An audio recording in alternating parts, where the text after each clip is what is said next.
ايه رأيكم بقى في الجمال والحلاوة دي؟ احلى فلافل طرية وجوسي من جوه، ولونها اخضر وجميل، ومن بره ناشفة ومقرمشة. يلا بينا نشوف انا عملت الفلافل دي ازاي، والعجينة بتاعتها لونها اخضر وجميل وحلو كده ومزهزه. يلا بينا نشوف الطريقة والمكونات. ما تنسوش اللايك والاشتراك لقناتي وصفة شيماء. اهلا بيكم حبايبي في قناتي وصفة شيماء.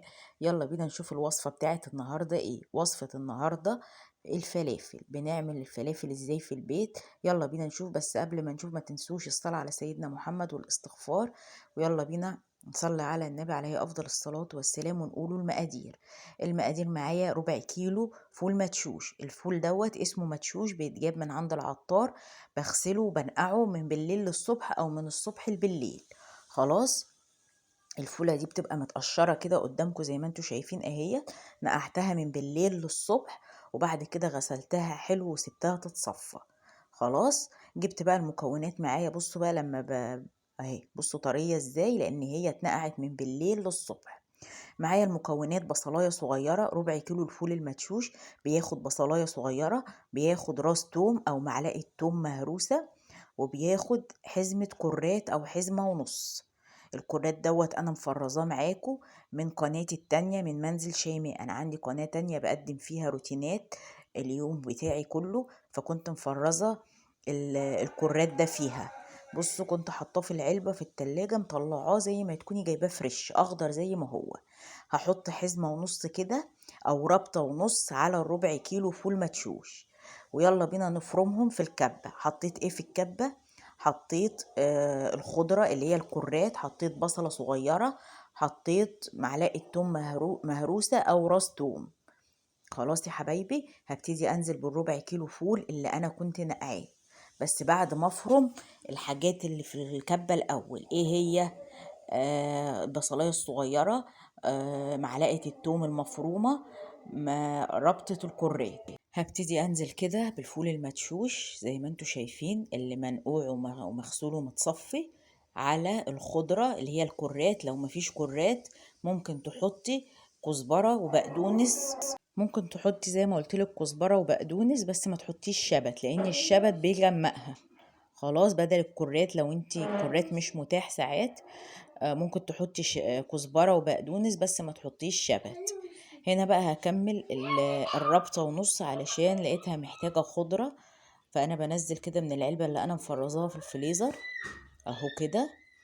يا رب عليك صلاح الحال. متنسوش بقى الصلاة على سيدنا محمد والاستغفار، ولا حول ولا قوة إلا بالله.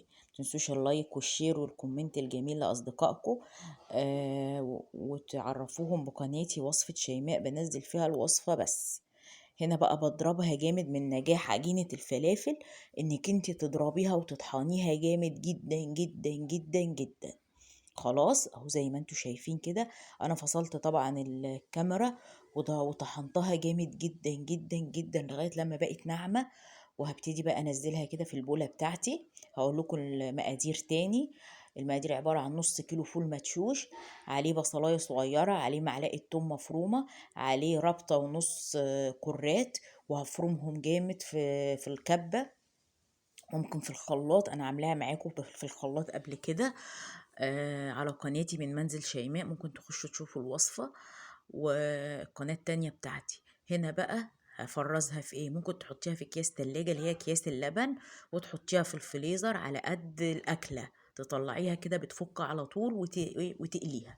انا هنا ما بحطلهاش اي توابل، مادام هشيلها في الفريزر ما بحطلهاش اي توابل. انا بعد ما فرمتها في الكبة جامد جدا جدا جدا، وبأكد اهوت لان نجاح العجينة في الفرم بتاعها. هشيل بقى العلبة دي في الفريزر كده لان الكمية معايا ياما. ده ربع كيلو، مش هنستعمله على طول يعني لانه ياما. هاخد كده بس حبة عشان اقليهم معاكم اهوت. هحط بقى عليها البهارات. ايه البهارات اللي بحطها على عجينة الفلافل؟ كمون، كزبرة ناشفة، ملح، حبة شطة صغيرين. ممكن تحطي ربع معلقة بيكنج باودر أو ربع معلقة كربوناتو أو بيضاية.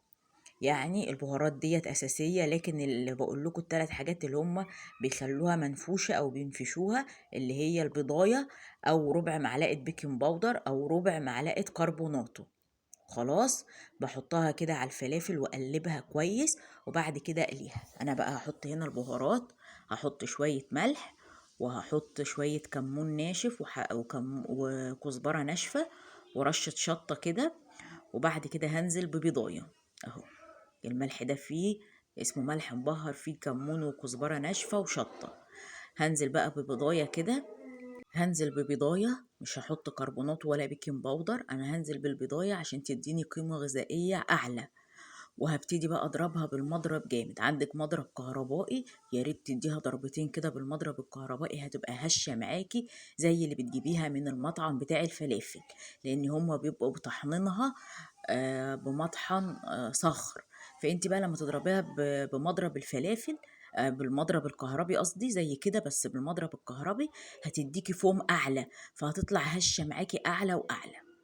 هبتدي بقى اقليها هنا بالسمسم كده زي ما انتوا شايفين. هاخد كده قطعة الفلافل اللي عليها التوابل وعليها البضاية. مش عايزة بيض خالص، عايزة تستغني عن البيضة، حطي ربع معلقة كربوناتو او ربع معلقة بيكنج باودر، رشة بسيطة كده على طرف المعلقة عشان تطلع معاكي هشة وحلوة.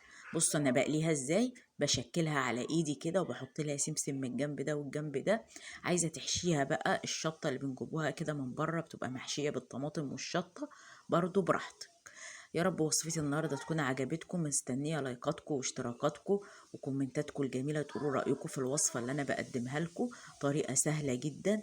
ادي الفلافل طلعت معايا مقرمشه من بره وطريه وجوسي من جوه كده، ولونها اخضر وجميل، وطبعا فيها قيمه غذائيه لان هي فيها بيض.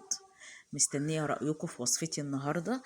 متنسوش اللايك والشير للقناة، تعرفوا بيها أصدقائكم وحبايبكم. بصوا مقرمشة ازاي، بصراحة أنا دايسة عليها شوية في السوا لأني بحبها مقرمشة جدا. بحب لونها يبقى غامق سنة كده، بتبقى مقرمشة وطعمها حلو. عايزة تفتحيها شوية برضو براحتك، في رعاية الله.